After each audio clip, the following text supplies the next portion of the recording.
जागो जागो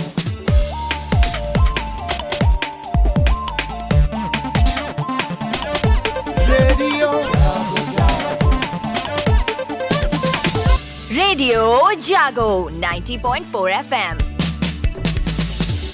मैं अभय शंकर गौड़ रेडियो जागो 90.4 FM आपका सबका स्वागत कर रहे हैं। आज हम आपकी मुलाकात एक ऐसी शख्सियत से कराने जा रहे हैं जो कि हरदोई में बहुत जानी मानी है मेडिकल क्षेत्र में, और वो हैं doctor CP Katiyar, Balaji hospital के संचालक, और उनके साथ में हैं उनके सुपुत्र, ऑक्सफोर्ड यूनिवर्सिटी से एमडी कर रहे हैं मेडिसिन में, तो वो डॉक्टर सार्थक कटियार जी। आप दोनों लोगों का रेडियो जागो 90.4 FM में बहुत स्वागत है। और हम श्रोताओं को ये बताना चाहते हैं कि दीपावली में इस बार आप थोड़ा अपने कान को भी सुरक्षित रखें, क्योंकि कान हमारे शरीर का एक वो महत्वपूर्ण हिस्सा है जिससे हम पूरी दुनिया के बारे में सुनते हैं। और ये पटाखे ऐसे आ गए हैं कभी कभी कि इनमें इतनी ज़्यादा ध्वनि है कि हमारे कान के पर्दे के ऊपर इसका प्रभाव पड़ता है। मेडिकल भाषा में तो डॉक्टर सीपी कटियार बताएंगे कि हमारे इस कान के पर्दे को तेज आवाज़ें जो हैं वो कैसे प्रभावित करती हैं। हमारे कान की एक निश्चित क्षमता है, उससे ज़्यादा की जो आवाज़ होती है वो कान की जो छोटे छोटे टिश्यूज़ और अंदर के जो मिडिल ईयर और इंटरनल ईयर के कुछ जो स्ट्रक्चर होते हैं उनको डैमेज पहुंचाते हैं, जिसकी वजह से आगे सुनने में दिक्कतें आती हैं और बहुत बार कान के पर्दे में छेद भी हो जाता है, जिससे इन्फेक्शन होने की संभावना रहती है। सबसे ज़्यादा तो दुखद एक घटना मुझे याद आ रही है। एक हमारे मरीज़ हैं, उनके बेटे ने एक दूसरे बेटे के कान के पास में ले जाके बम दगा दिया। उसके कान में काफ़ी डैमेज हुआ और उसकी कान की सुनने की क्षमता चली गई। इस दीपावली पे आप लोग कोशिश करें कि पटाखों को जो आवाज़ वाले हैं चलाने के बाद दूर चले जाएं, ताकि कान पे उनके ध्वनि प्रदूषण का प्रभाव ना पड़े। बच्चों को कुछ इस तरह की घटना करने से रोकें। बच्चे जल भी सकते हैं, कान में भी उनकी आवाज़ की वजह से उनका नुकसान पहुंच सकता है। तो ऐसे बच्चों को ध्यान में रखें और उनको समझाएं कि ऐसी घटनाएं दोबारा ना करें। बहुत सही है। डॉक्टर साहब ने बताया कि जो पटाखे फोड़ते समय हम ये ध्यान जरूर रखें कि ये बहुत ज़्यादा ध्वनि के नहीं होने चाहिए।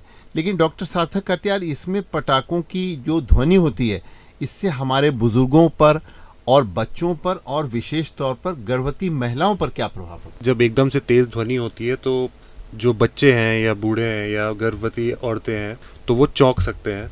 इससे स्ट्रेस होता है, नींद प्रभावित हो सकती है और ब्लड प्रेशर भी टेम्परेरी राइज हो सकता है। जैसे कोई आदमी तैयार नहीं है किसी आवाज़ के लिए और एकदम से बहुत आवाज़ तेज आ जाएगी, यानी कि जो झटका और जो झंझनाहट की आवाज़ होती है वो क्या प्रभावित करती है कान के पर्दे को? छोटे से स्पेस में अगर पटाखा दग रहा है तो उससे ज़्यादा प्रभावित होता है कान। और अचानक से अगर आप तैयार ना हो आवाज़ के लिए तो उसमें आपका कान डैमेज हो सकता है। दूसरी बात डॉक्टर सीपी कटियार, हम ये आपसे जानना चाहेंगे कि लोग कभी कभी बंद कमरे में पटाखे दगा देते हैं और वहाँ लोग बैठे हुए हैं, तो ये पटाखे क्या कमरे या ऐसी बंद जगह में दगाए जा सकते हैं, या इनका प्रभाव जो है बाहर खुले में करें तो कुछ कम रहेगा आवाज़? बंद कमरे, बंद घर, आंगन में पटाखे नहीं चलाना है। चारों तरफ से वेंटिलेशन न होने की वजह से एक तो प्रदूषण अंदर रहता है और उस जो बाहर पटाखे चलाने से की तुलना में अंदर प्रदूषण काफ़ी देर तक रहता है और हमारे स्वास्थ्य के लिए सारी जो नुकसान होने चाहिए वो कई गुना बढ़ा देता है।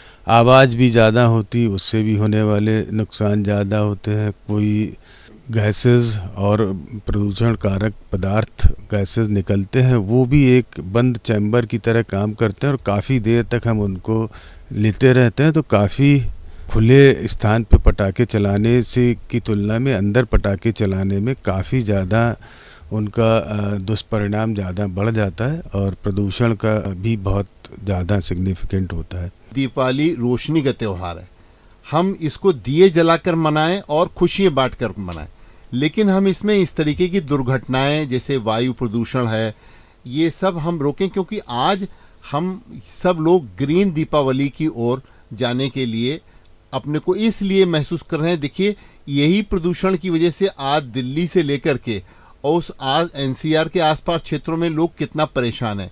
बल्कि हमारे हरदोई तक में जो है, अभी तो नहीं, लेकिन एक समय आता है कि बहुत दिन तक धुंध छाए रहती है।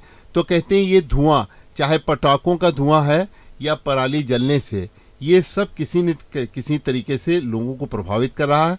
तो रेडियो जागो 90.4 एफएम के श्रोताओं को मैं अभय शंकर गौड़ आपको दीपावली की शुभकामनाएं दे रहे हैं। और साथ ही साथ हम डॉक्टर सीपी कटियार साहब और डॉक्टर हमारे दोनों कटियार डॉक्टरों को हम बहुत बहुत शुभकामनाएं देने के साथ साथ आपको बहुत बहुत धन्यवाद दे रहे हैं। जो हमारे ध्वनि प्रदूषण की बातें हैं, ये कितना प्रभावित कर रही हैं हमारे लोगों को, कैसे इनसे बचा जा सकता है, इस बारे में बहुत ही रोचक और सार्थक जानकारियां दी। धन्यवाद।